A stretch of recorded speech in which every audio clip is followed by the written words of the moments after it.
ഇപ്പോൾ നമ്മൾ ഈ ആശ്വാസത്തിൻ്റെയൊക്കെ നിമിഷങ്ങൾ പറഞ്ഞു വരുമ്പോൾ മറ്റൊരു ദുര്യോഗം അതും കാടുമായി അപ്പുറത്ത് മറ്റൊരു കാര്യം നടന്നിരിക്കുന്നു. ഒരു മനുഷ്യജീവൻ വീണ്ടും ജീവനെടുത്ത് കാട്ടാന. തൃശൂർ പീച്ചി താമരവെള്ളച്ചാലിൽ കാട്ടാനയുടെ ആക്രമണത്തിൽ ഒരാൾ മരിച്ചു എന്ന വാർത്ത കൂടി വരികയാണ്.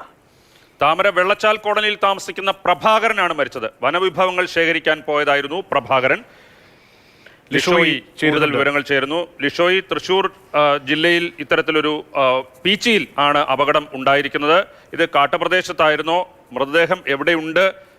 മൃതദേഹം അവിടെ നിന്ന് വീണ്ടെടുക്കാൻ കഴിഞ്ഞിട്ടുണ്ടോ? എന്താണ് കൂടുതൽ വിവരങ്ങൾ? ഇന്ന് രാവിലെയാണ് താമരവെള്ളച്ചാൽ സ്വദേശി പ്രഭാകരനെ കാടിനകത്ത് മരിച്ച നിലയിൽ കണ്ടെത്തിയത്. ഇയാൾ വനവിഭവങ്ങൾ ശേഖരിക്കാനായി പോയതായിരുന്നു. ഇയാൾ പോയ സമയത്തെക്കുറിച്ച് കാര്യങ്ങൾ നമുക്ക് ലഭ്യമാകുന്നതേ ഉള്ളൂ. പക്ഷേ ഇയാൾ ഈ താമരവെള്ളച്ചാൽ കോളനിയിൽ തന്നെയാണ്. ഇതൊരു വനപ്രദേശമാണ്. പീച്ചി വനമേഖലയോട് ചേർന്നുള്ള പ്രദേശം. വീണ്ടും ജീവനെടുത്തിരിക്കുന്നു കാട്ടാന. തൃശൂർ പീച്ചി താമരവെള്ളച്ചാലിൽ കാട്ടാനയുടെ ആക്രമണത്തിൽ ഒരാൾ മരിച്ചു. താമരവെള്ളച്ചാൽ കോളനിയിൽ താമസിക്കുന്ന പ്രഭാകരനാണ് മരിച്ചത്. വനവിഭവങ്ങൾ ശേഖരിക്കാൻ പോയതായിരുന്നു.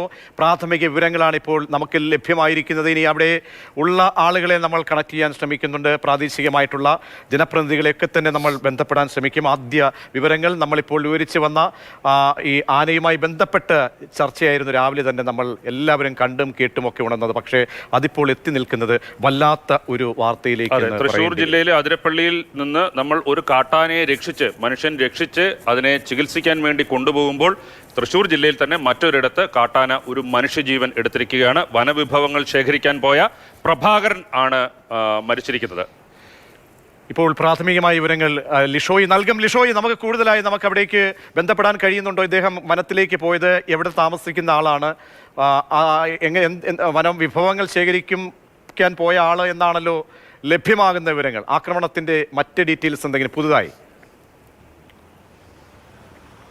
അതായത് ആക്രമണം ഉൾവനത്തിനകത്ത് വെച്ചാണ് ഈ സംഭവം ഉണ്ടായിരിക്കുന്നത്. വനവിഭവങ്ങൾ ശേഖരിക്കുന്നതിന് വേണ്ടി ഇദ്ദേഹം പോയതാണ്. ഇന്ന് രാവിലെയാണ് ഇത്തരത്തിൽ മരിച്ച നിലയിൽ കണ്ടെത്തിയത്. 3 പേർ ചേർന്നാണ് വനത്തിനകത്തേക്ക് പോയത്. അതിനിടയിലാണ് ഈ കാട്ടാനയുടെ ആക്രമണം ഉണ്ടായത്. കൂടെ ഉണ്ടായിരുന്ന ആളുകൾ തന്നെയാണ് ഈ വിവരം പുറത്തേക്ക് പറഞ്ഞത്.